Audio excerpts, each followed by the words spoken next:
Doncs per iniciar aquest programa, com us anunciava, tenim preparada la Maria Freiria, que és una de les fundadores de Women Evolution. Molt benvinguda. Moltes gràcies. I moltes gràcies per acompanyar-nos. Encantada.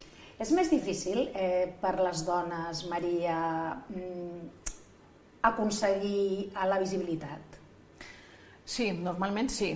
Portem molts anys d'intentar ser més visibles i no sempre és fàcil, però cada vegada, justament gràcies a l'esforç i al treball que fan les associacions de dones directives i empresàries i les organitzacions empresarials, cada cop és més fàcil, no? Perquè van interactuant entre elles i es van mencionant, van fent sororitat i van fent més visibilitat. Per tant, és difícil, però ho estem aconseguint mica en mica, d'això es tracta. Creieu vosaltres que és important reconèixer aquelles dones que des dels seus llocs de treball lluiten per l'impuls de la igualtat d'oportunitats? Perquè una de les coses que sempre s'ha mencionat és que a les dones els és com més difícil treballar sense deixar-ho, perquè els rols que estaven establerts fins fa pocs anys doncs ens ho feien més complicat. I la gent s'havia d'esperar, per exemple, per ser mare, o anava ajornant, o veia com la seva carrera es començava a rebaixar a partir d'això.